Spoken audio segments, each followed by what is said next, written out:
Hola, ¿qué tal? Buenas tardes a todas, a todos.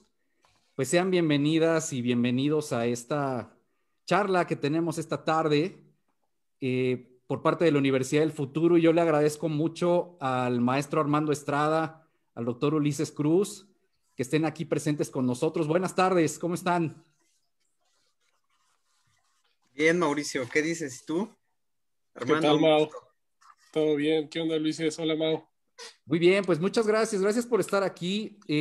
Pues la charla del día de hoy tiene por objeto platicar acerca del futuro de las campañas políticas.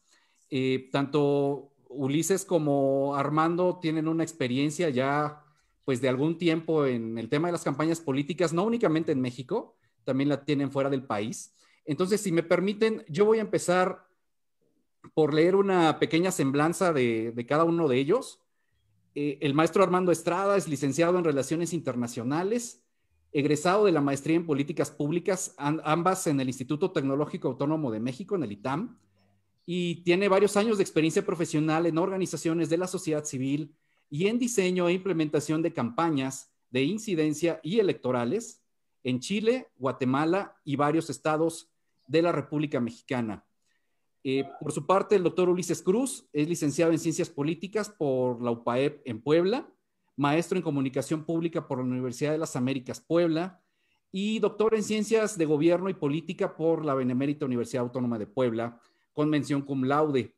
En 2016 realizó una estancia de investigación doctoral en la Universidad de Ohio, bajo la supervisión del investigador William Benoit, y para 2018 participó de una estancia de investigación postdoctoral en la Universidad Iberoamericana. Un año más tarde ingresó al Sistema Nacional de Investigadores.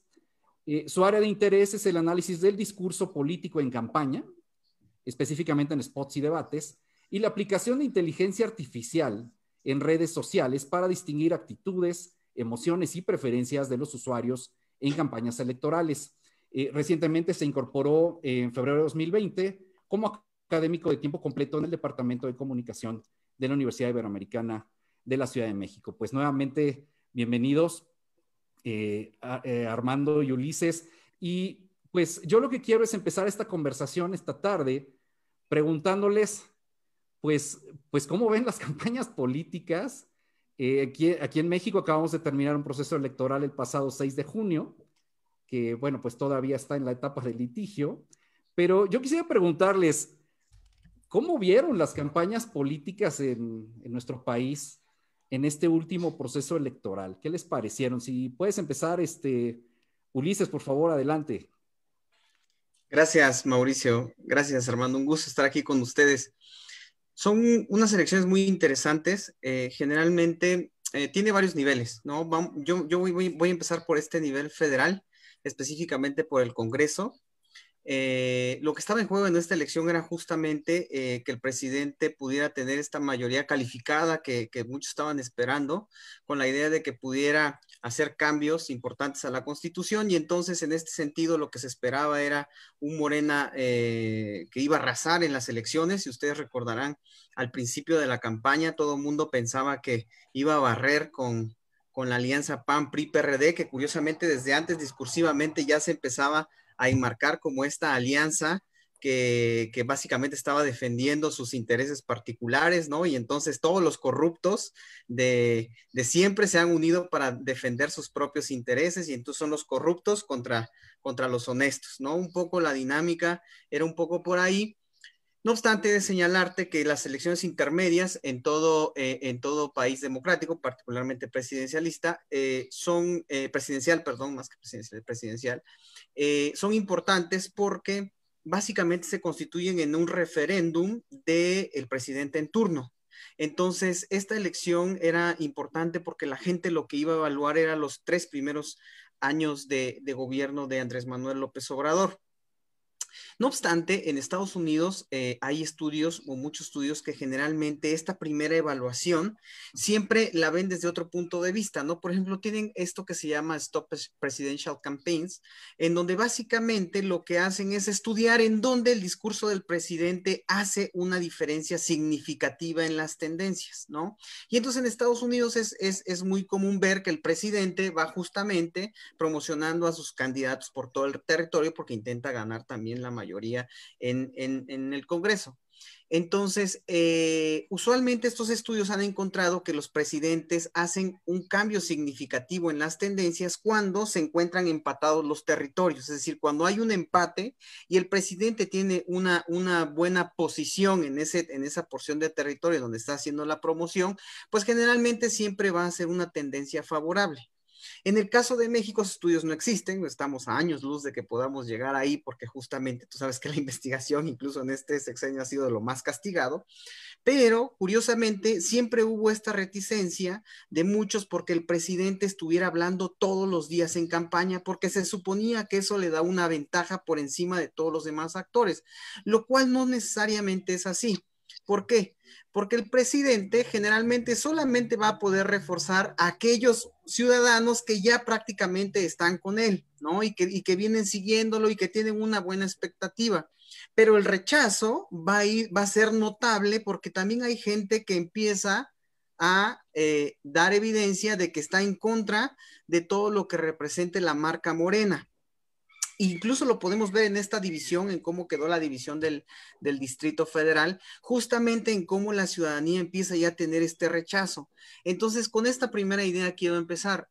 El hecho de que el presidente tenga el discurso todos los días y esté saliendo no necesariamente es una ventaja, porque también esto, más la línea 12, ¿no? Todo esto que pasó alrededor, también hizo que el votante, este votante que está en contra de Morena, este votante que incluso no está en contra de Morena, pero que ha padecido los estragos de la pandemia, es decir, estamos hablando de personas que perdieron el empleo, de personas que prendieron un negocio y lo perdieron, de personas que no encontraron un buen sistema de salud, o sea, no necesariamente también es gente que tiene esta predisposición a Morena, es gente también común y corriente que simplemente dice este gobierno no me está dando resultados y eso no necesariamente significa que tenga un rechazo hacia la marca, simplemente lo que dice es no hay resultados, castigo, ¿no? Entonces, esto lo quiero abrir y quiero dejar la discusión porque esta idea de la clase media que se está manejando, es decir, la clase media salió y rechazó, sí, puede ser, pero también tomemos en cuenta que también hay clases, hay gente de clase baja, lo que sea que esto signifique, que tampoco está de acuerdo, ¿no? Y entonces, más que una cuestión de clase, porque incluso quienes son opositores al gobierno se meten en esta cuestión de clase, lo cual es un error, porque yo creo que el rechazo al presidente no es una cuestión de clase, o sea, es una cuestión de alguien que no encontró respuesta, simple y sencillamente, ¿no? Es decir, hay gente que yo conozco vamos a ponerlo así, como de varias clases sociales que definitivamente no concuerdan, y hay otras que sí. Entonces, un poco quiero ahí también introducir la provocación, pero en términos generales, yo creo que hay una disminución del movimiento de esta elección intermedia. Creo que el discurso del presidente también es un discurso que empieza ya a dar un desgaste, pero también voy a hablar de las cosas positivas que tiene, no positivas, sino de las cosas curiosas que tiene el discurso presidencial. Pero bueno, quiero cerrar mi participación ahí, Mauricio, para darle espacio a Armando y que podamos llevar esta charla. Bien, Ulises, gracias. Armando, ¿tú cómo viste las campañas electorales en general, las campañas políticas en esta última elección en México? Sí, pues bueno, yo creo que concuerdo mucho con lo que dice Ulises, con muchos de los puntos que plantea. Uno, yo creo que cada estado fue muy distinto, ¿no? O sea, vemos participaciones desde, creo que la más baja, hubo un estado que tuvo el 38% de participación, otras que estuvo casi hasta el 68, 67% de participación. Creo que cada estado en particular es un diagnóstico bien distinto, ¿no? Creo que lo único que podríamos decir que yo veo en la generalidad es como una especie de bipartidismo, se podría decir, en casi todos los estados se vio esa parte, ¿no? Es Morena contra quien el que esté más cerca de que me gane, ¿no? Ese es el análisis que yo puedo encontrar a grandes rasgos, ¿no? Generalmente en casi todos lados fue el PRI, PAN, PRD.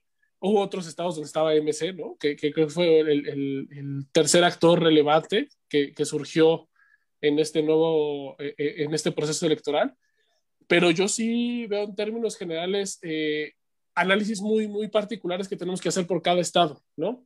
Pero que en términos generales está sobre la sombrilla de Morena versus el que esté más cerca de ganarle, ¿no? Yo sí veo, para mí pese a que creo que es muy positivo que hayamos tenido un porcentaje de participación tan alta, si mal no recuerdo, del 52-53%, y tengo entendido que desde 1997 no teníamos un porcentaje de participación tan alta para una intermedia. Sí creo que es preocupante el escenario político, ¿no? Y me refiero a la parte de que yo no vi propuestas, no vi una clara ideología de ninguna de estas bipartidismo. Yo vi una confrontación muy clara donde el actor principal volvió a ser el presidente de la República, ¿no? Que generalmente sí en las intermedias el presidente es muy relevante, pero yo no tengo recuerdo o al menos conocimiento de donde fuera tan tajante el votar por quien sea, para quienes fueran oposición, por quien sea en contra del presidente, ¿no? Yo creo que fue un escenario muy triste en términos de propuestas políticas, en términos de ideología, en términos de perfiles también. Casi no sonó ningún perfil muy relevante, más allá de lo que sonó un poco en Nuevo León, ¿no? Un poco de Samuel, pero tampoco era un perfil que te llamara la atención por sus propuestas, sino pues por lo llamativo que era, ¿no? La figura junto con su esposa, etcétera, ¿no? Yo creo que para mí es un escenario, por una parte, interesante el hecho de que tengamos tan alta participación, ¿no? Que si bien cada intermedia y cada presidencial vamos incrementando en porcentajes de participación, pero a mí sí me deja un profundo preocupación, una profunda, pues sí, puntualmente preocupación de qué es lo que viene, ¿no? Que son las siguientes preguntas que vamos a abordar, pero sí me dejó una gran preocupación de que yo no veo o no vi casi nadie, mucha gente emocionada por ir a votar, que sintieran un gran apego a cierta posición política o cierto personaje. Y creo que eso es de las grandes crudas que tenemos hasta el momento, ¿no? Que pues nadie está emocionado con quienes les vaya a gobernar, ¿no? Y un poco, Armando, mi siguiente pregunta para ambos va en este sentido de lo que tú comentas. ¿Qué opinan de la forma en la que se están haciendo las campañas políticas? Porque creo que hubo ahora mucho ruido en los medios de comunicación en particular, y lo vimos en redes sociales también. La forma en la que se está haciendo campañas políticas, pues yo podría decir nada más en México, pero me parece que no es nada más aquí. Me parece que en muchos otros países, en América Latina, se están haciendo campañas con métodos, voy a decir, muy, pues muy heterodoxos, métodos muy recurriendo a cualquier tipo de mecanismo con tal de llamar la atención del votante, que es el otro tema. Bueno, y el elector, ¿qué papel está jugando en la forma en la que se hacen campañas? Entonces, ¿qué opinan de la forma en la que se están haciendo las campañas políticas actualmente y si realmente esto pues está redituando en mayor participación por parte de los electores? Ulises, ¿tú qué crees? Voy a regresar a unos puntos que comentaba Armando antes de contestar la Adelante. pregunta. Fíjate que esto que comenta Armando de la falta de propuesta justamente es uno de los grandes problemas que tiene en sí mismo varios países y la democracia. Es decir, cómo hacer, y más en el caso de México, cómo hacer para poder desarrollar propuestas concretas. Yo me especializo en análisis de discurso político en campaña, específicamente spots, y hago análisis de contenido cuantitativo. Y fíjate que lo que he encontrado con 3,580 spots analizados que hice que durante la estancia de investigación, que tuve mucho que hacer, pues casi me vuelvo loco por ahí. Pero fíjate que curiosamente en México las propuestas vagas son demasiado altas. Por ejemplo, ocupan más o menos el 33% de todos los discursos de los 6 candidatos en competencia que yo vi del 2006 al 2015, en estos 3,580 spots. Más o menos el grado de vaguedad alcanza el 33%. Y el grado de concreción que tienen los candidatos es más o menos del 1.5%, es decir, alguna propuesta que tiene un mayor grado de detalle. O sea, ni siquiera estamos así que te hagan la super propuesta como ustedes y yo estamos pensando. No, es una propuesta que tiene un mayor grado de detalle en donde por lo menos se comprometen a que te van a hacer un hospital y tú vas a ver un hospital en tu ciudad. En Estados Unidos, por ejemplo, este grado de concreción llega a 17%, este discurso concreto, ¿no? Y el vago disminuye sustancialmente hasta un 25%. Entonces, para que vean más o menos lo abismal que se vuelve. ¿Qué es lo que, por qué, voy a poner una cosa, ¿por qué somos más vagos o por qué incluso la vaguedad importa en el discurso? Lo que pasa es que la vaguedad le permite al candidato poder tener más flexibilidad discursiva. Entonces, cuando Andrés Manuel López Obrador te dice, voy a acabar con la corrupción y entonces va a haber salud, ¿no? Va a haber salud porque no va a haber contratos leoninos y por eso vamos a acabar con la corrupción. No te está diciendo nada, es decir, no te está diciendo cómo lo va a hacer, no te está diciendo qué presupuesto va a destinar, no te está diciendo nada. Y entonces cada vez que le hacen una pregunta, se sale en lo vago, ¿no? Y entonces esto le permite mayor ambigüedad y también mayor conexión, porque también el tema es que en un país donde el promedio general es sexto de primaria, pues tampoco el mensaje cuando tú lo haces demasiado elaborado, y ustedes recordarán la propuesta de Anaya en la presidencial cuando decía que íbamos a tener un ingreso universal e intentaba explicar de dónde iba a salir, lo dejó, o sea, en los primeros 15 días de campaña lo abandonó porque la gente no, o sea, no tienes el tiempo suficiente para poder explicarlo y también la gente posiblemente no te va a seguir para poder comprenderlo. Esto explica un poco. Lo otro es el sistema de reelección, es decir, como nuestro sistema no tiene reelección, entonces no podemos hablar de lo que se va a hacer, porque generalmente el candidato que se reelige tiene el beneficio de poder ostentar el cargo, y entonces te va a decir, yo cuando estuve construí 2 hospitales, ¿no? Y entonces va a empezar a meterse en temas de política y va a ser un poco más concreto porque ya trae la película de qué es lo que tiene que hacer. En México no tenemos, como el sistema de reelección ha entrado a operar en años anteriores, pero todavía no alcanza como, o sea, los candidatos, y voy a entrar ahorita a lo que dijiste, no son capaces todavía de poder capitalizar el beneficio de la reelección. Entonces yo vi varias campañas municipales en donde empezaban a contender como si fueran candidatos que iban a aspirar por primera vez al cargo y todas las obras que hicieron las dejaron ahí relegadas, ¿no? O sea, es como tener a la tropa encuartelada, ¿no? O sea, todo lo que hiciste no lo utilizas discursivamente y es tu principal activo. ¿Por qué? Porque todavía no hay este conocimiento sobre cómo actuamos. Y un tanto entrando ya a la pregunta que tú hacías, fíjate que tenemos casos como muy extremos. Tenemos casos en donde generalmente los candidatos tienen una buena campaña mercadológica, ¿no? Pues está aquí, mi hijo que se... Una buena campaña mercadológica. Ya comí, papi. Permítame. Claro, no, adelante. Permítame un momento.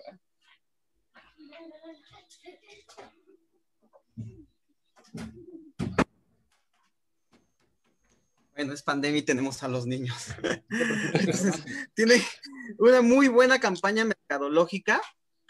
Las redes las traen al 100, o sea, es gente que está muy activa en redes, ¿no? Y traen una estructura fundamental, ¿no? Y entonces traen las ideas innovadoras, traen mucho conecte. Pero también tenemos casos como el de Oaxaca, no sé si lo vieron, un candidato ahí que lo único que hizo fue irse con su pluma y entonces tuvo 800 votos y la comunidad puso su nombre en otro candidato, ¿no? Y entonces hay un problema ahí que resolver. Un candidato sin registro, ¿cierto? Un candidato sin registro y que ganó la elección, ¿no? Y entonces, y lo único que decía ahí, pues él fue casa por casa, fue enseñando a la gente cómo escribir su nombre, porque obviamente es un municipio de Oaxaca que pues desgraciadamente no todos saben leer y escribir, digamos, a la perfección, hay algunos problemas ahí que atender, pero bueno, él prácticamente fue enseñándole a las personas a escribir su nombre y entonces llega la boleta, y entonces tenemos estos casos abismales.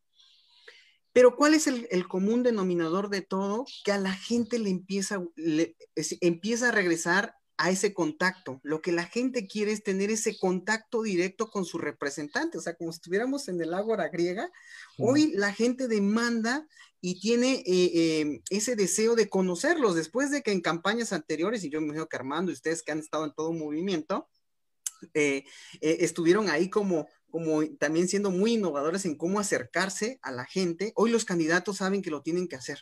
Incluso ahí en Morena hay un lema que dicen que lo dice el presidente porque no me consta, que dice que es saliva, sudor y suela, ¿no? Este es el lema del presidente. Entonces, creo que las campañas justamente hacia donde van es a este contacto y cómo los medios sirven para hacer este contacto con la gente. Y entonces ahí es donde empieza lo complicado.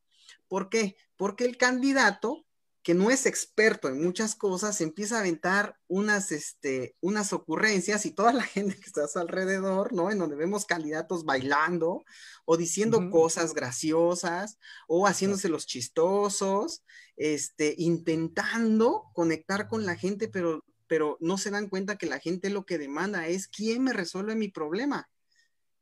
Hemos perdido, o se ha perdido los candidatos el valor central del discurso político, que es ¿quién me resuelve mi problema?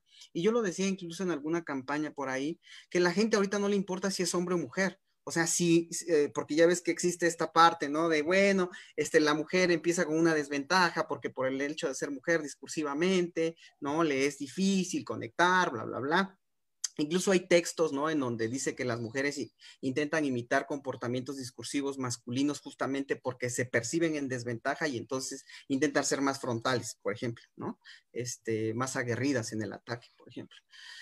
Pero incluso a la gente no le importa. O sea, si un hombre o una mujer le dice que le va a pavimentar su calle y que lo va a hacer cuando entre, esa persona va a votar por ti. Si te dicen que tiene idea o da esta idea de que puede resolver el tema de la inseguridad, va a votar por ti. Entonces creo que también hay un regreso a este contacto, ¿no? A este contacto hacia los candidatos, que no sé si sea un regreso, porque Mauricio, tú lo sabrás mejor que yo, que has estado más tiempo en política, si realmente alguna vez tuvimos, o los candidatos fueron tan cercanos, particularmente antes del 2000, lo dudo, ¿no? Pero bueno, por ahí sería esta primera impresión que yo tengo. No sé, Armando, ¿tú qué dices? Gracias, Ulises. Armando, sí, pues cómo viste las campañas, el modo de hacer campañas. O sea, ¿qué opinas de eso? A mí, digo, yo no sé quién si ando tal vez más en modo fatalista, pues, pero yo justo no, creo que es de las campañas que yo siempre he creído que la parte territorial es la más importante para ganar campañas, ¿no?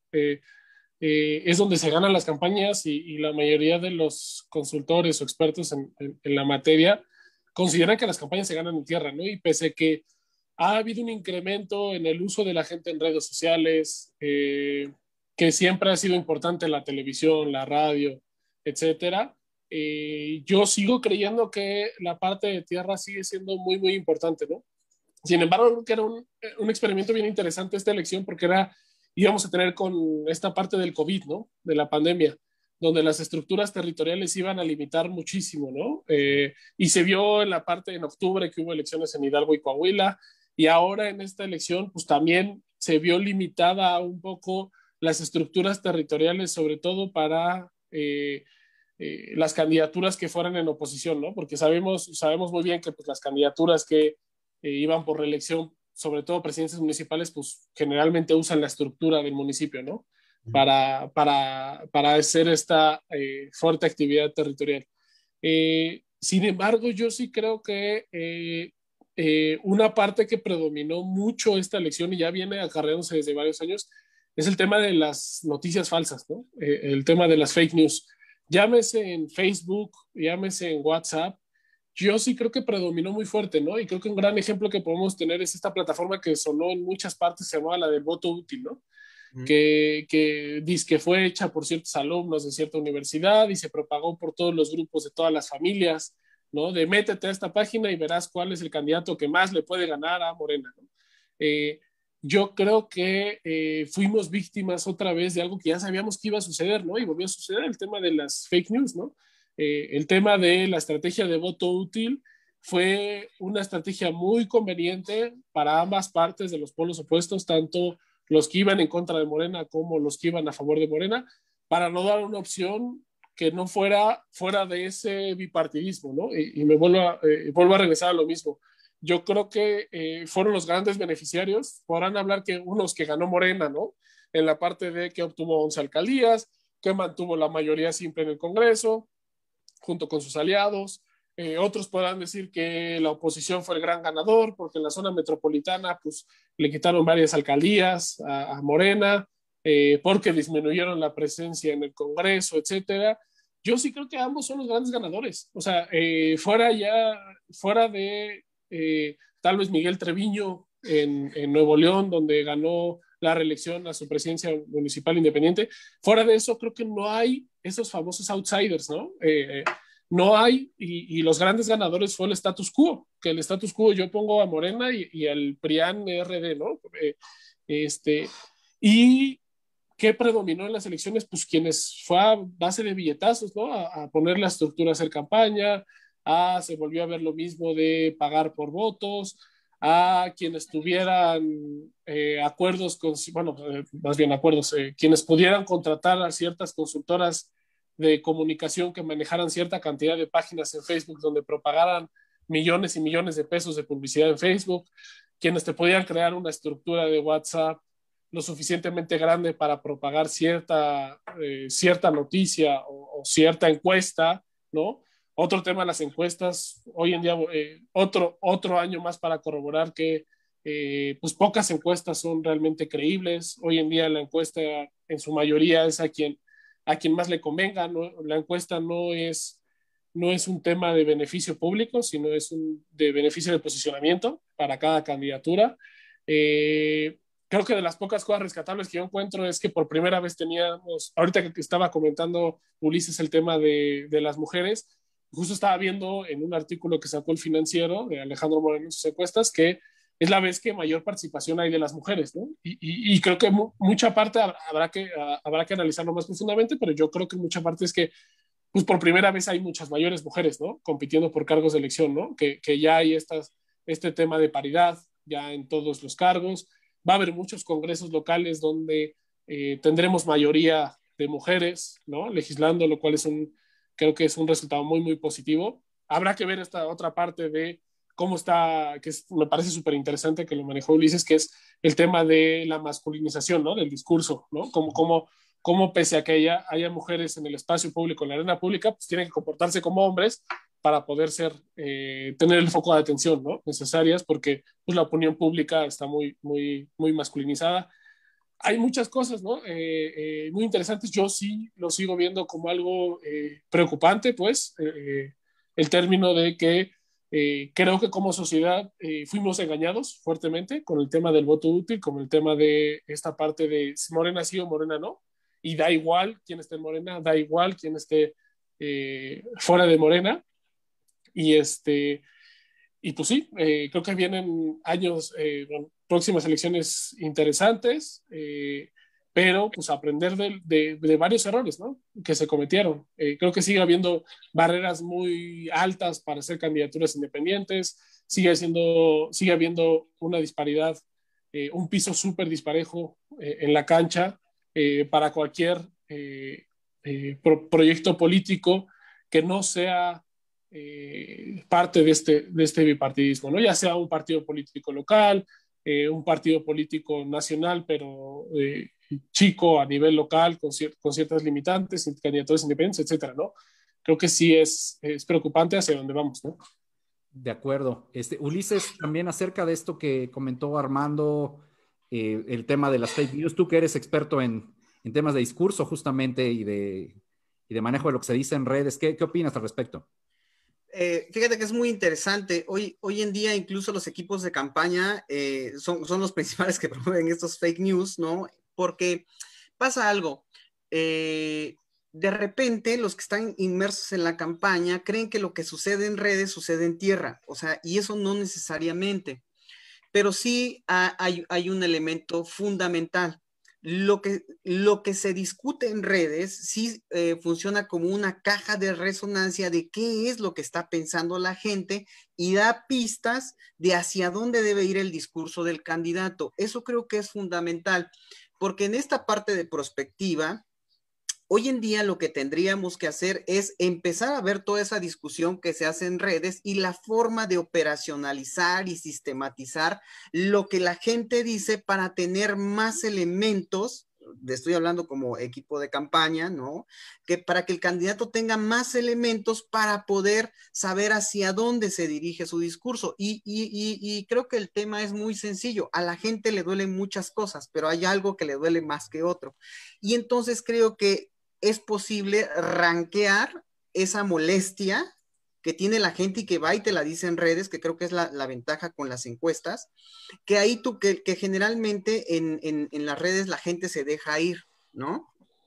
Y te empieza a decir qué es lo que ve en ti o en tu campaña que le disgusta. Claro, ahí hay que considerar que también los equipos de campaña es lo que te está diciendo, ¿no? Pero al final los equipos de campaña también empiezan a repetir, es decir, hay equipos de campaña que tienen los bots y que le empiezan a pegar al otro candidato, ¿no? Y le empiezan a pegar con lo que le duele.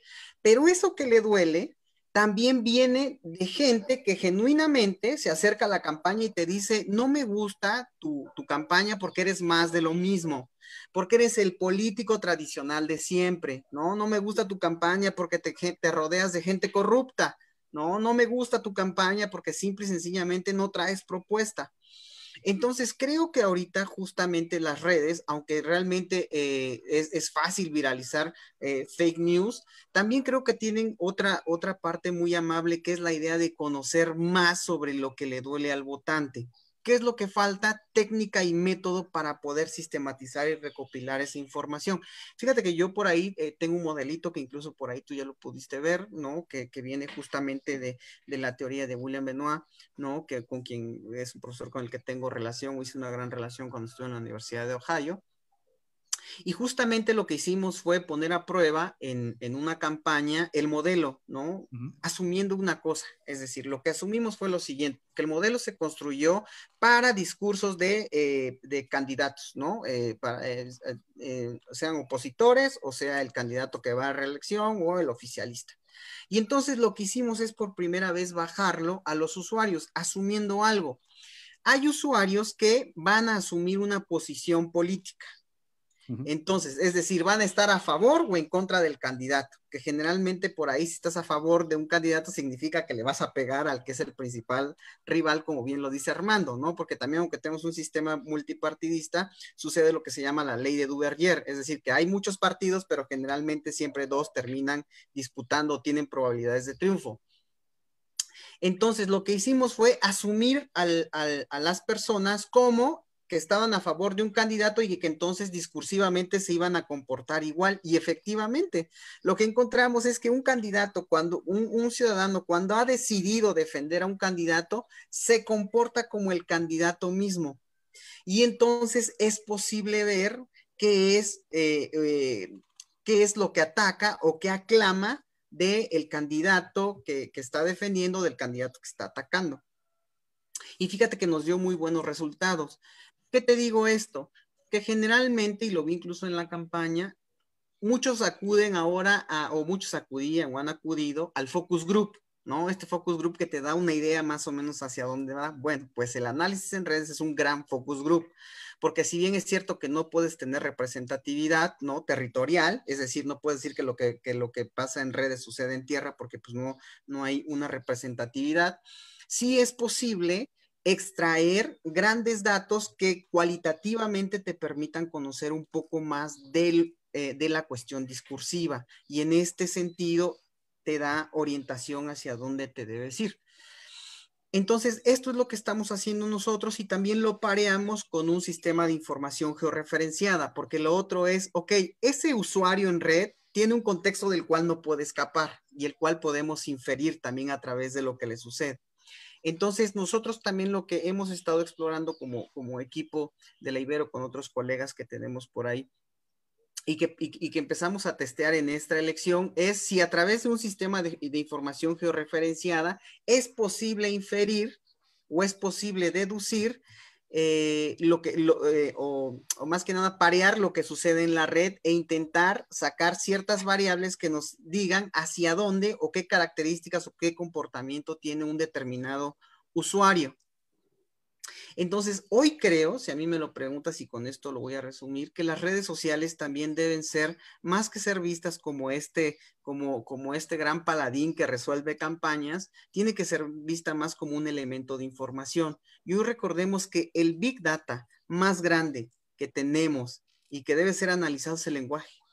Es el Big Data más grande que tenemos. Ustedes nada más vean la cantidad de información que tenemos escrito en redes. Es demasiado, ¿no? Y creo que hoy también la tendencia de los estudios va un poco hacia allá. Y nosotros también nos hemos intentado insertar como grupo de investigación de la Ibero justamente en esta línea de investigación, el Big Data como el lenguaje como el Big Data más importante con el que contamos. Gracias por comentar esto, porque bueno, justo ahora un poco más adelante quiero preguntarles eso, hacia dónde creen ustedes que va la orientación y el tema de las campañas políticas hacia el futuro. Antes de esto que les acaban de decir, a mí me gustaría preguntarles, ¿cómo insertamos en todo esto que ustedes han comentado hasta ahora dos cosas? Primero, el tema local, porque a pesar de esto, y lo decía Armando hace un rato, de repente, tal parece que estamos hablando de temas nada más nacionales. Y la verdad es que muchas veces a mí me parece que a las personas lo que les importa en general son sus temas mucho más cercanos, sus temas mucho más locales.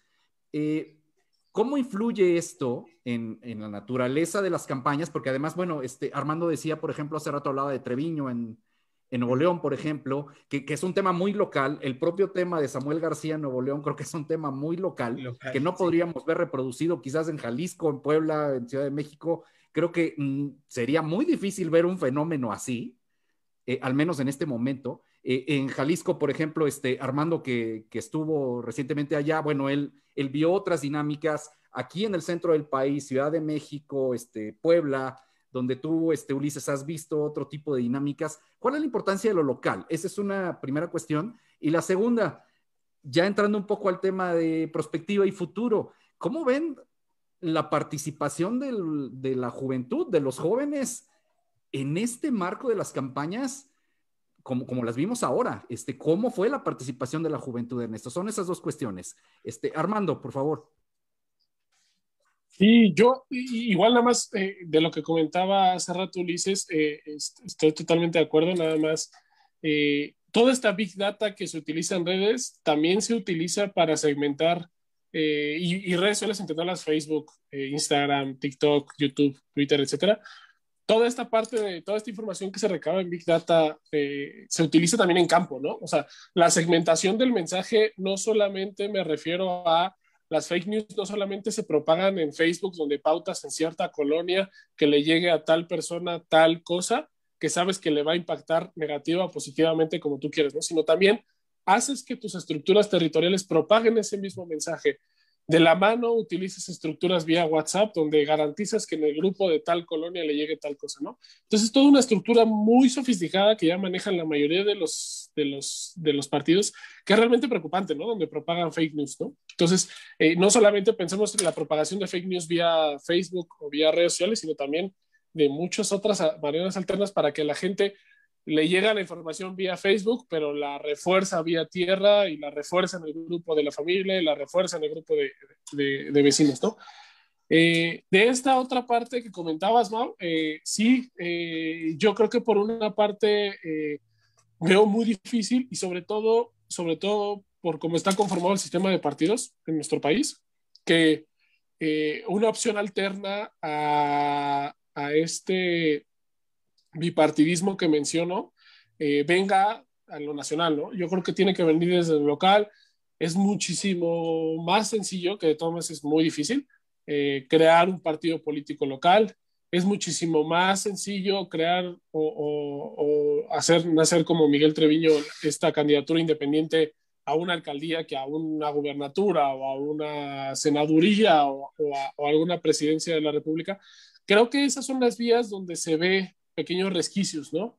En el caso de Jalisco con Futuro, ¿no? Que es el partido que emanó a partir de la candidatura de Pedro Kumamoto. Creo que, por ejemplo, en Ciudad de México a mí me llamó mucho la atención lo que hizo Movimiento Ciudadano, ¿no? Haciendo una propuesta más, un poquito más progresista, si se podría decir, pero pues obviamente no se va a aventar ese tiro a nivel nacional. Tiene el Movimiento Ciudadano una candidatura como Samuel, a mi parecer, bastante conservadora, unas candidaturas en Jalisco, donde es otro fuerte bastión, donde está repleta de grandes empresarios con actos de corrupción un poco bastante flagrantes. Entonces, creo que sí los esfuerzos vienen o pueden partir, sobre todo viendo desde cuáles son las barreras de entrada para competir, creo que deben de venir desde lo local, ¿no? O creo que es la opción que yo veo, ¿no? Para el tema de jóvenes, creo que es algo bien interesante, ¿no? Sabemos, históricamente los datos lo dicen, que las personas entre 21 y 30 años son las que menos participan, ¿no? Esta, este, esta curva, ¿no? Donde los primeros votantes de 18 a 21 votan mucho, después justo de 21 a 29 bajan, y que justo estaba viendo los datos también de este artículo que sacó Alejandro Moreno, donde el 20% de los votantes, pese a que son la mayoría de la población, fueron entre 20 y 29 años, ¿no?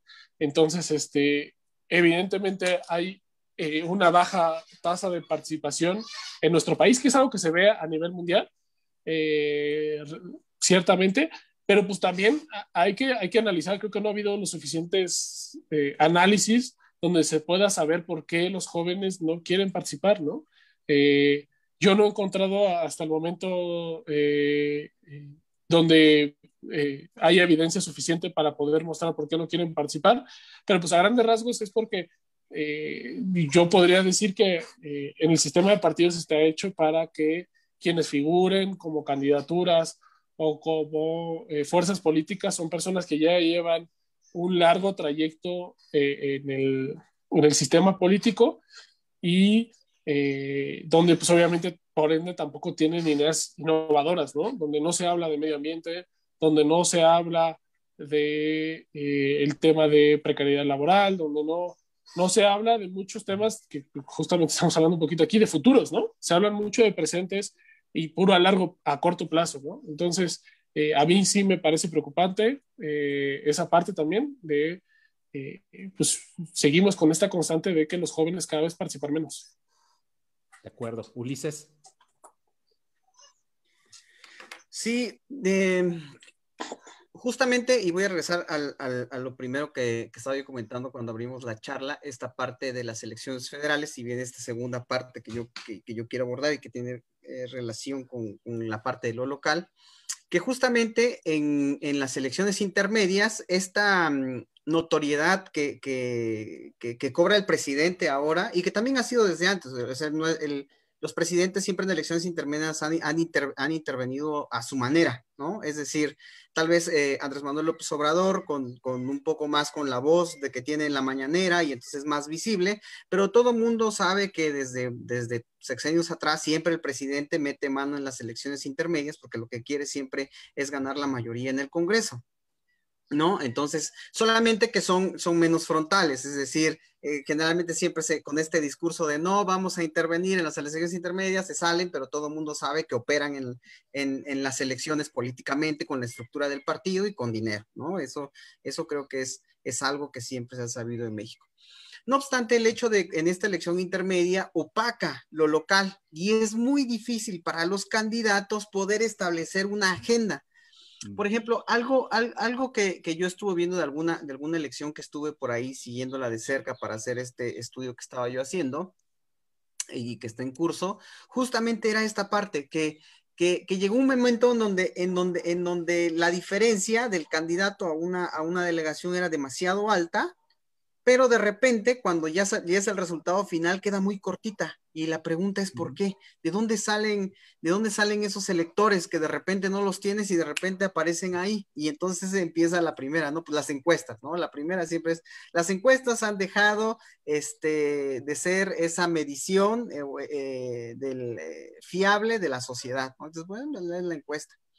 Pero cuando uno ve el número de indecisos, que también eso es una parte de decir indecisos, que más yo sigo creyendo que no son indecisos, es gente que simplemente no te quiere decir por quién va a votar, ¿no? No es que esté indecisa, o sea, la gente sabe, tal vez un pequeño porcentaje sí efectivamente decide su voto a lo último, pero lo que yo creo es que justamente estos indecisos que de repente salen no están viendo la arena local, es decir, a los candidatos locales les cuesta trabajo conectar con parte de esta población y más en esta elección. Y entonces es gente que te está viendo la arena nacional, es decir, que te está viendo que se cayó el metro de la línea 12, que está viendo a un presidente que defiende a capa y espada a los toritos, ¿no? Y entonces es gente que está viendo la elección local y entonces pienso que en este tipo de elecciones lo difícil es cómo contrarrestar esta vorágine que se genera y cómo poder conquistar a ese votante que realmente quiero que vote por mí, pero que no quiero que le afecte lo nacional. Entonces es súper complicado porque tienes a todos los medios de comunicación bombardeando a este votante, ya sea para reforzarlo o para traerlo hacia el PRIAN, ¿no? Lo que signifique. Entonces, es muy difícil conectar para los locales en una elección intermedia, por lo mismo. Lo otro es que también una parte importante de por qué no conecta lo local y por qué no es tan fácil hacer una campaña local, y ustedes lo han de saber mejor que yo, es que es justamente que la gente que profesionalmente se dedica a esto no alcanza, ¿no? Y entonces tenemos mucha intuición. Digo, donde están ustedes seguro tienen la fortuna de que dicen, bueno, pues te contrato y tienes experiencia y bla, bla, bla. Pero realmente hay en todos los demás municipios, ¿no? Que son más de 2000, o sea, hay mucha gente que improvisa e intenta de lo que sabe armar una estrategia de campaña, lo que sea que signifique. Y entonces esto hace también que sea muy complicado diseñar una propuesta y un discurso de campaña que sea efectivo para las personas, ¿no? Porque entonces siempre la gente en lo local se queja de que siempre se viene hablando más de lo mismo y que no hay campañas innovadoras. Porque ese es el otro tema. Desde hace mucho en este país no hemos logrado hacer una campaña innovadora. Por ahí yo sé que ustedes hicieron como mucho con esta parte de los independientes y traían como alguna idea fresca, pero también en el 2018 Andrés Manuel López Obrador borró todo lo que era independiente, ¿no? Y entonces otra vez regresamos a los partidos.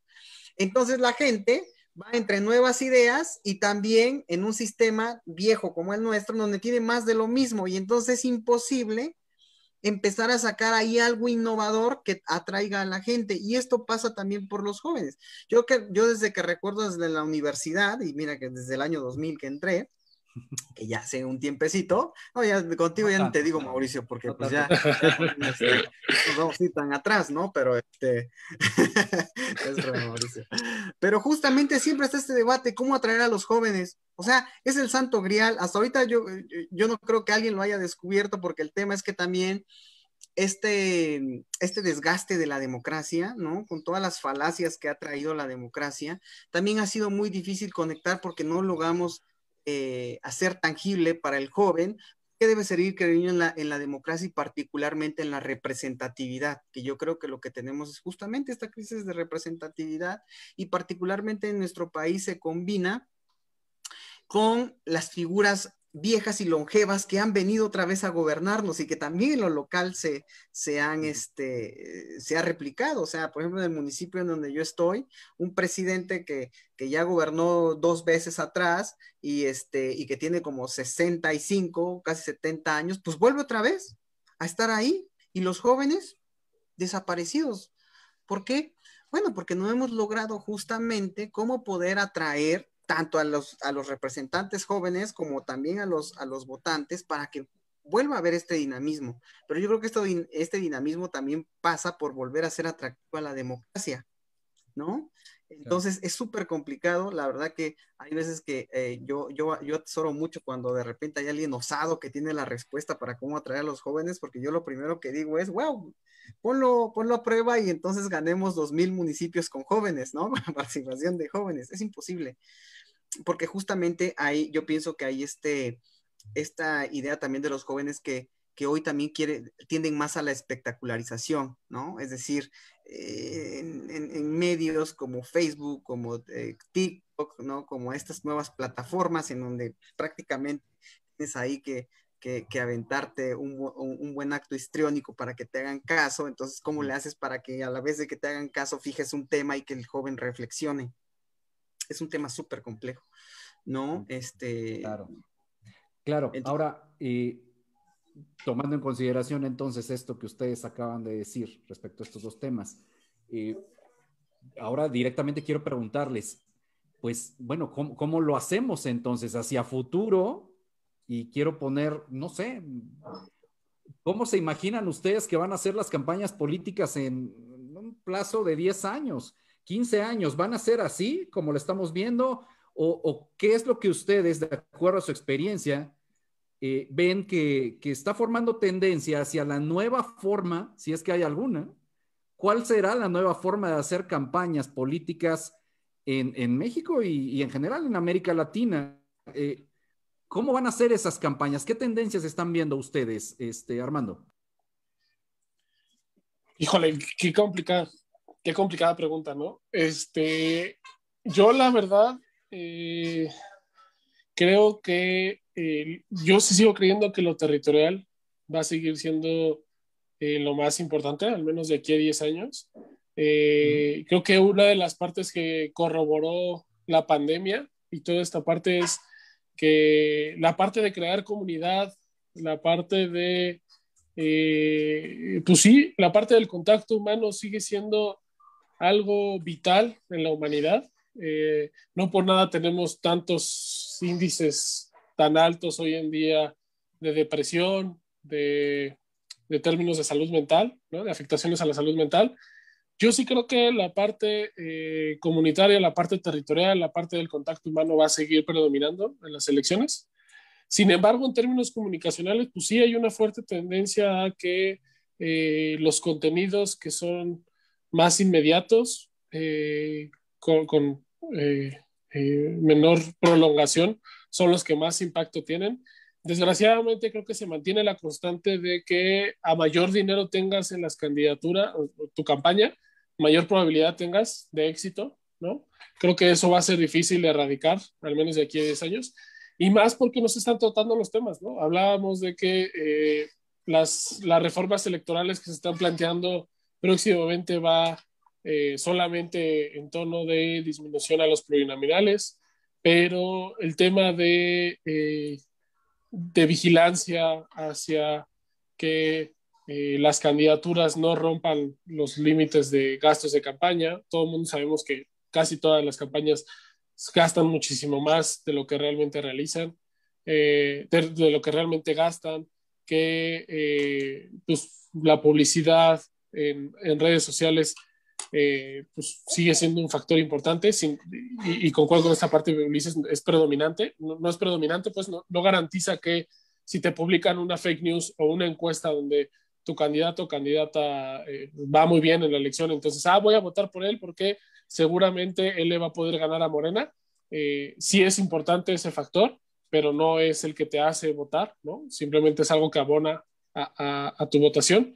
Sí creo que mientras no se pueda regular esa parte donde se sigan propagando fake news, donde las encuestas no estén debidamente reguladas, donde los gastos de campaña no estén debidamente fiscalizados, vamos a seguir con esta tendencia, ¿no? Donde siempre o generalmente gana quien más le pueda invertir a su campaña, ¿no? Quien más pueda pagar estas fake news, quien más pueda comprar votos. Y obviamente hay un paso previo, ¿no? Muchos hablan de la polarización como esta parte de bipartidismo, ¿no? Pero la polarización no la crea lo electoral, la polarización no la crea Andrés Manuel, la polarización no la crean estos discursos, la polarización ya estaba, ¿no? Solamente se aprovecha. Entonces, mientras sigamos con estos altos índices de desigualdad, mientras sigamos con todas estas deficiencias en la forma en la cual el Instituto Electoral y el Tribunal no verifica bien que haya una competencia equilibrada, creo que vamos a seguir así, ¿no? Y obviamente quienes más capacidad tienen para propagar este tipo de información, ya sea en tierra, ya sea en redes sociales, ya sea en televisión, en radio, pues van a ser estos grandes partidos, ¿no? Que hoy en día pues ganan, reciben recursos y vuelven a ganar, y es un círculo vicioso bastante problemático. Yo a dónde me iría para poder acabar con ese círculo vicioso, pues es cambiar las reglas del juego, ¿no? Mientras no cambiemos las reglas del juego, donde ser un partido político sea tan difícil, ¿no? Y como también dejar de serlo sea tan difícil, donde puedas tener partidos como el Partido Verde, el PT, el PES, ahora que se creó, bueno, creo que ya va a dejar de ser partido Somos, Fuerza por México, Redes Sociales Progresistas, donde sea realmente un negocio irredituable, ser un partido político irrelevante, pero que nada más sirvas para apoyar a cierto grupo político más fuerte, donde no cambiemos todo ese tipo de reglas e incentivos perversos, va a seguir siendo muy complicado que tengamos propuestas políticas que realmente ilusionen, que realmente emocionen y sobre todo que realmente representen, ¿no? Eso es. Ulises, esos mismos temas. Claro, fíjate que yo pienso que las redes sociales, y voy a enfocar un poco aquí, son una bendición y una maldición, ¿no? La verdad, dependiendo de qué lado se esté. Pero yo me quiero centrar en esto. El tema de la red social es que hace que discutamos mucho, pero hagamos poco, ¿no? Entonces, somos una sociedad que de por sí nos ha costado trabajo organizarnos. Ya cuando no estamos en las redes sociales, el hecho de organizarnos para defender algo ya era un problema, pero pues ahorita es todavía peor, ¿no? Es decir, nunca hemos logrado tener una capacidad de organización social que nos permita incidir en la toma de decisiones. Realmente ha sido complejo y las redes sociales lo han profundizado, ¿no? O sea, vean cómo antes de la pandemia teníamos el tema del feminismo y estábamos ahí, viene la pandemia y pum, se acaba y entonces dejamos esos temas pendientes, ¿no? El tema, por ejemplo, yo siempre pongo este tema de que desde el 2000 han intentado, por ejemplo, enjuiciar a Romero de Champs, o sea, desde el 2000, ¿no? Estamos en el 2021 y eso parece que nunca va a pasar. Entonces, ¿por qué? Petrolero, ¿cierto? Sí. Sí, claro, el líder sí, que apenas acaba de dejar justamente la posición, ¿no? Hasta apenas en el gobierno de Andrés Manuel López Obrador, pero es un ejemplo de cómo venimos discutiendo muchas cosas, pero actuamos poco, porque realmente no somos sociedades acostumbradas a organizarnos para exigir. Entonces, el tema de las redes sociales han profundizado esto, ¿no? Lo han vuelto más complicado, pero, y un poco ya cargándome un poco hacia dónde van a ir las redes sociales, yo creo que conforme se incremente la conectividad de la población a través de Internet, también los algoritmos van a jugar un papel fundamental en el tema de las campañas, ¿no? Hoy mismo, por ejemplo, se está buscando a desarrollar una serie de aplicaciones, ¿no? Incluso la inteligencia artificial se ha empezado a aplicar en el tema de campañas porque lo que se busca es conocer más para incidir en el votante. Pues Cambridge Analytica, por ejemplo, pues da un ejemplo de cómo la información que va en redes, pues determina mucho el mensaje y la influencia que se tienen las personas, porque hay algo básico que no tiene que ver con las redes, sino con un comportamiento humano. Cuando tú tienes una idea preconcebida y sabes cuál es, y tocas el botón para que esa idea preconcebida actúe, para que tú tomes una decisión, entonces es ahí donde entra la parte de por qué es importante la red social, porque lo que va a hacer es tocar ese botón, esa fibra que tú tienes y esa idea preconcebida para que tú actúes. Por eso generalmente las nuevas formas de análisis y metodologías que vamos a ver que van a surgir durante estos últimos 10 años van a ir orientadas hacia tener un mayor control de estos botones. ¿Qué tanto conozco a la persona para poder yo incidir en su toma de decisiones con la mayor precisión posible? Y el tema es que el lenguaje te abre esa oportunidad, es decir, si se dan cuenta, hoy, por ejemplo, en el celular te miden hasta, por ejemplo, dónde te detienes, los segundos que te detienes en algo.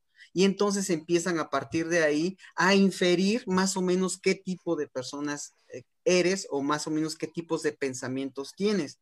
Y entonces hoy en día esa parte, conforme se incremente la conectividad, va a ser muy importante para el desarrollo de estrategias de campaña. Esto lo vamos a ver. En nuestro país tal vez va a ir un poco más lento, porque obviamente pues la conectividad no es la misma que existe en Estados Unidos o en países un poco más pequeños, por ejemplo. Pero en países más pequeños que tengan una alta conectividad lo vamos a empezar a ver.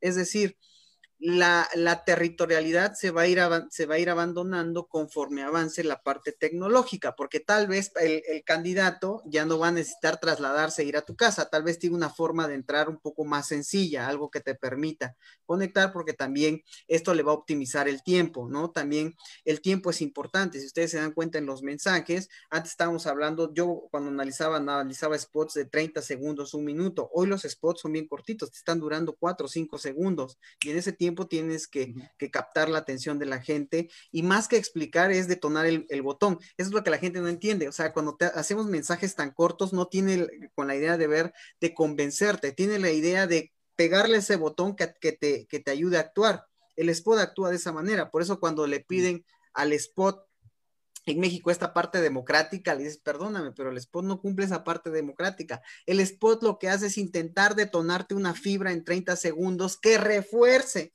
o cambie tu forma de pensar.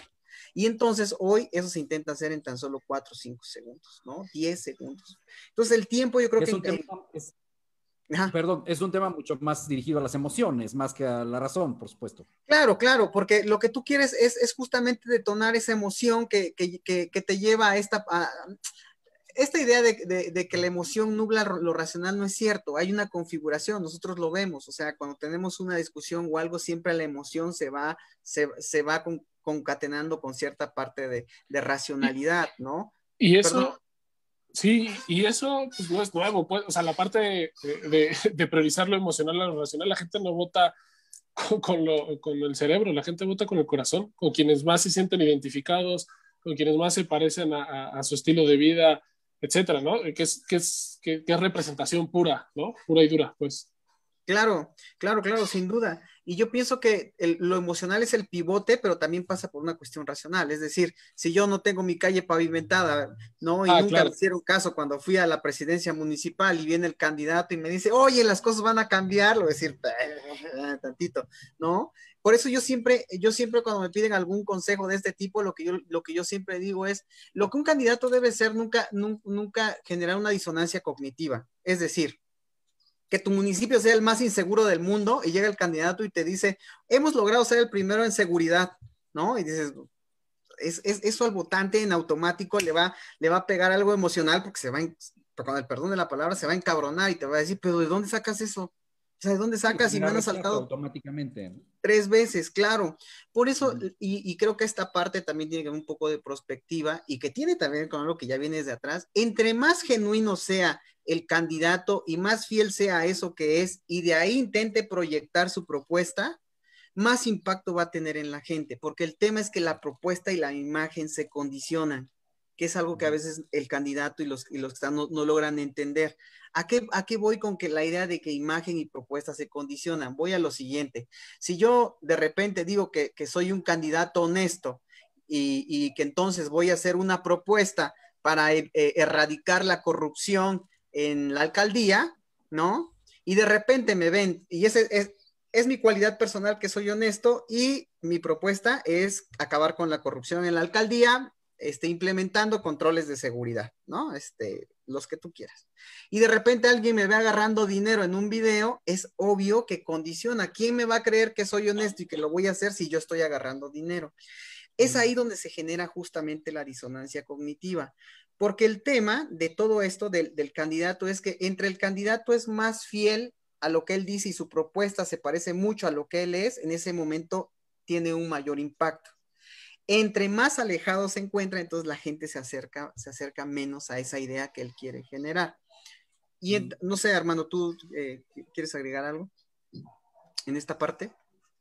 No, totalmente. Creo que regla uno básica de cuando tú preparas una campaña es la autenticidad del candidato, ¿no? No puedes, si es un candidato que tiene un discurso muy amigable, etcétera, y cambiarle el tono, ¿no? A que hable muy fuerte y sea muy combativo, etcétera.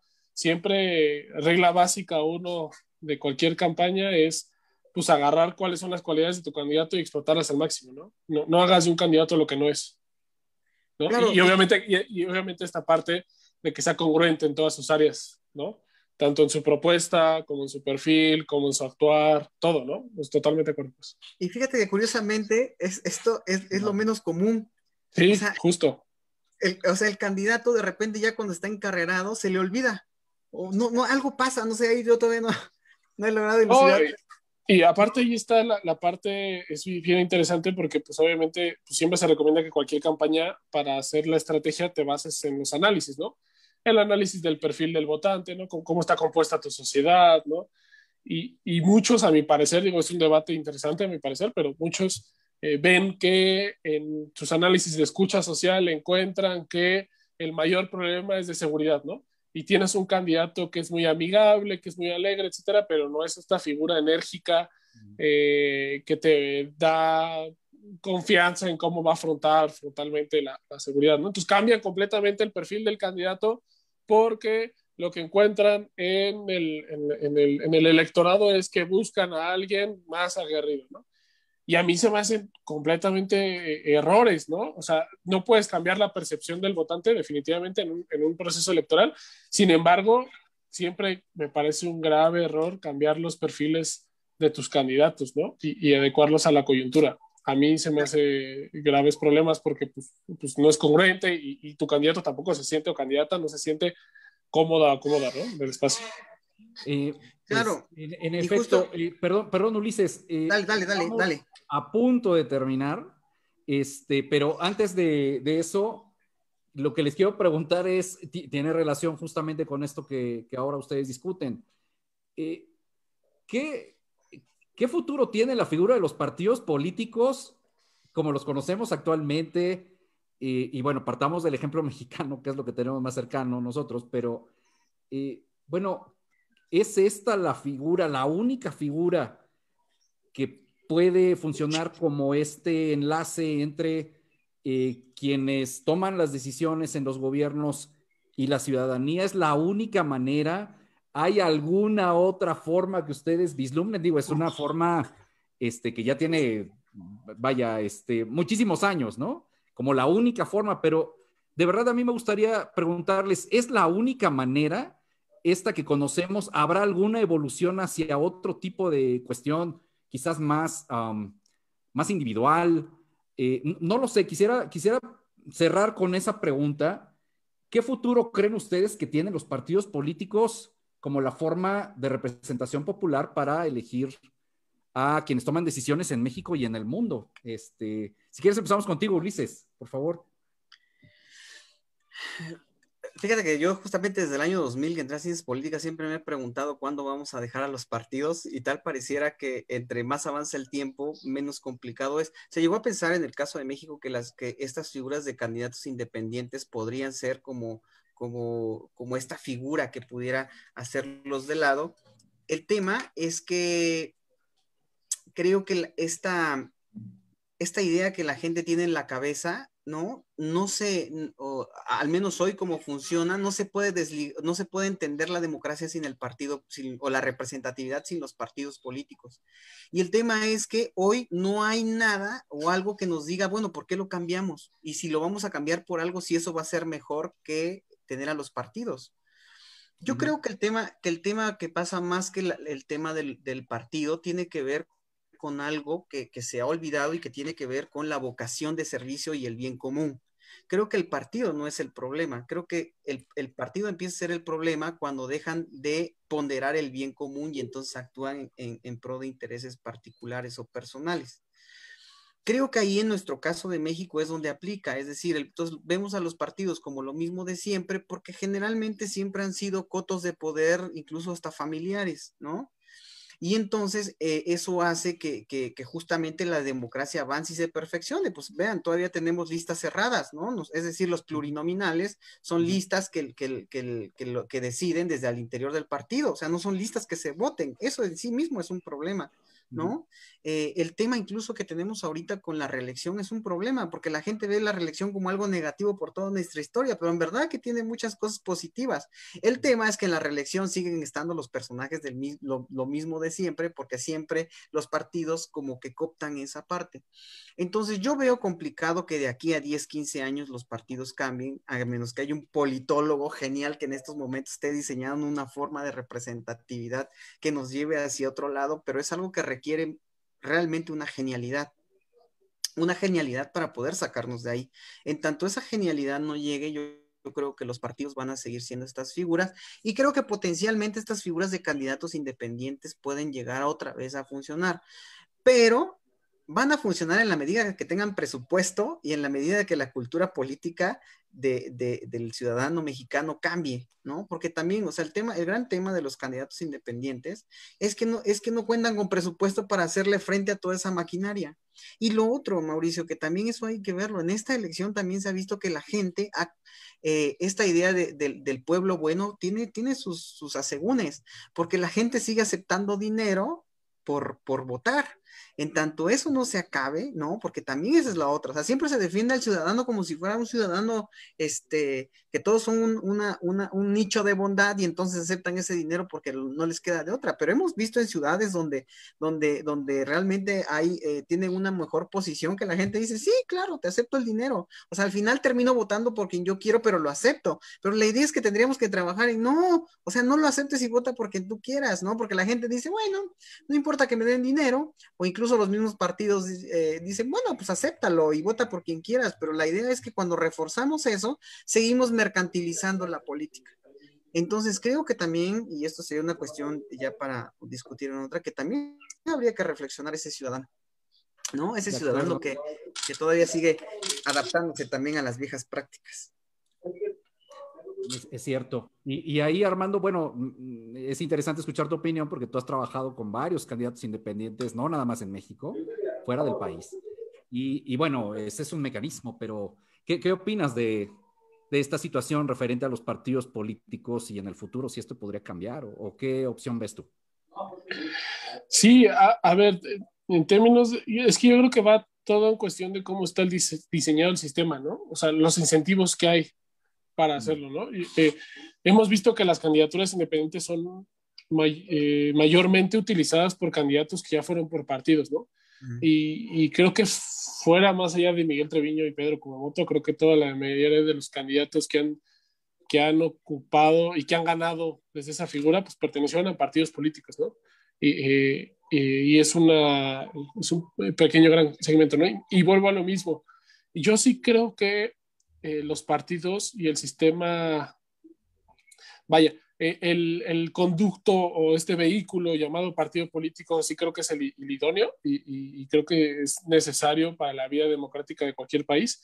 Y creo que se ha demostrado en muchos países, a excepción de México, desgraciadamente, que son grandes vehículos de transformación, ¿no? Muchos partidos políticos, donde establecen agenda, donde posicionan ciertas posturas que, si bien a veces no logran ganar en el momento en el que buscan ganar cierta legislación o cierta política pública en cierto municipio o país, sí marcan precedentes para que en un futuro, ¿no? Se conviertan en una realidad. Yo creo que aquí el gran tema, más allá de si los partidos políticos son buenos o no, es el tema de cuáles son los incentivos para ser partido político, ¿no? Hoy en día, para ser un partido político a nivel nacional, necesitas una cantidad exorbitante de asambleas, una cantidad exorbitante de militantes, donde solamente cuando tienes algún perfil o algún sindicato detrás, puedes lograrlo, ¿no? Llámese Morena con Andrés Manuel, cuando lo quiso Felipe Calderón con su partido, la maestra Elvester, que cada 6 años hace un partido político nuevo, el de Monreal, ¿no? Que redes sociales progresistas, etcétera, ¿no? Entonces, todos los incentivos están hechos para figuras que ya llevan un largo recorrido y una estructura territorial importante o algunos sindicatos detrás sean los que logren la conformación de un partido político, ¿no? Yo creo que ahí están detrás los incentivos. Y peor aún, que es que cuando logran ser partido político, pues dejar de serlo es muy difícil, ¿no? Entonces, pues hay incentivos perversos para que se vuelva un negocio, ¿no? Tú puedes lograr contratar cientos de personas. Si logras el 3% de la votación, te alías con cierto partido político para lograr cierto porcentaje de la población, de cierto porcentaje de la votación. Los que resulten tus representantes vía RPs se los mandan al partido que te apoyó con esos votos. Entonces, un ganar-ganar. Y tú durante 3 años tienes la posibilidad de contratar cierta cantidad de personas y tener un cierto ingreso bastante importante, ¿no? Entonces, yo creo que todo va detrás de los incentivos que hay detrás, ¿no? Si no cambiamos esas reglas del juego, donde solamente hay cabida para este tipo de grupos políticos, donde yo soy de la idea de un modelo más al estilo español, donde ser un partido político sea sencillo, pero tener acceso a cierto presupuesto público dependa de la cantidad de escaños a los que tú seas acreedor, bueno, ganes. Creo que son incentivos más positivos, ¿no? Y son incentivos positivos a querer participar, a que haya una mayor participación política, que más personas se involucren en partidos. Yo creo que la vía es, sí van a seguir siendo los partidos, se tienen que cambiar las reglas del juego y también ocupar los partidos políticos que hoy en día existen, y hacerle contrapeso, ¿no? También otra parte es las reglas al interior de los partidos políticos. Hoy en día, ¿quiénes tienen primarias, ¿no? Para elegir a sus candidatos? ¿Quiénes son los que eligen estas candidaturas, ¿no? También las listas, como lo mencionaba, son cerradas, pero más allá de eso, ¿quiénes previamente, ¿no? También las candidaturas, ¿quiénes son las que las eligen, ¿no? Yo creo que es más cuestión de reglas al interior de los partidos y reglas para formar un partido político y para dejarlo de ser, ¿no? Eso es, yo creo que ahí está la clave, para poder soñar más allá de, creo, de crear un nuevo sistema en el cual reconfiguremos y creamos nuevas figuras que no sean partidos políticos, etcétera. Sí creo que más allá de los incentivos que creamos, ¿no? Y la misma parte para las candidaturas independientes, ¿no? Interesante, Armando. Pues quiero agradecerles a ambos el haber participado. Muchísimas gracias. Fíjense, se nos fue el tiempo, pero quiero pedirles, por favor, pues en un minuto, si pueden hacer una anotación final y ya para despedirnos. Ulises, por favor. Un minuto cada quien, claro. Ok.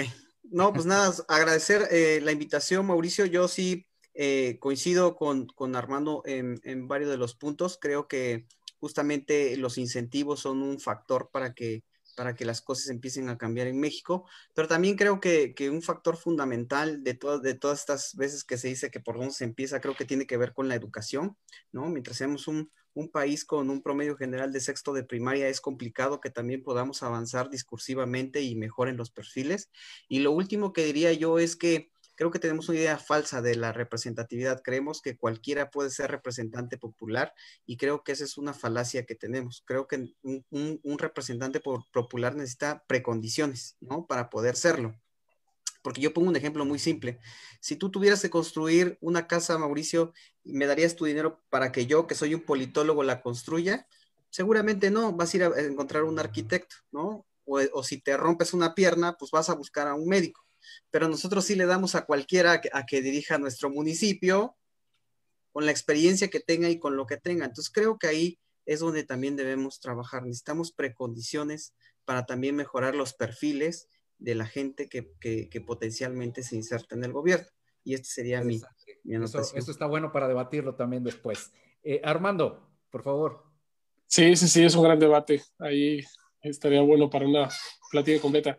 Yo, en la primera parte, concuerdo totalmente con Ulises. Creo que es bien importante crear condiciones suficientes en la sociedad para que no caigamos en esta especie de polarización, ¿no? No podemos creer que la polarización es creada por cierto actor político, por ciertos grupos políticos. Hay unas condiciones bien necesarias previas a poder organizar una buena elección, previas a poder crear los incentivos suficientes para formar un partido político, previas a toda esa que es para mí el tema del combate a la desigualdad, ¿no? En este país donde pues no puedes achacarle a una persona que quiera recibir cierta cantidad de dinero por un voto cuando pues eso garantiza la comida de 2, 3 días, ¿no? Que previamente no tenían, que pues van al día a día, ¿no? Entonces, hay ciertas condiciones que tenemos que solucionar antes para poder tener un modelo político electoral que sea lo que esperamos, ¿no? Y pues eso es chamba de todas y todos, y creo que por ahí va primeramente para poder solucionar todas las problemáticas que tenemos como país, ¿no? Muy bien, pues muchas gracias a ambos, muchas gracias a ustedes y bueno, pues nos encontramos muy pronto, seguro que pronto tendremos un nuevo debate, una nueva discusión sobre estos temas, porque vaya que hace falta discutir este tipo de cuestiones en nuestro país y en toda América Latina. Muchas gracias y nos vemos próximamente. Gracias, Mau. Gracias, Mauricio. Gracias, Armando. Bye, Ulises.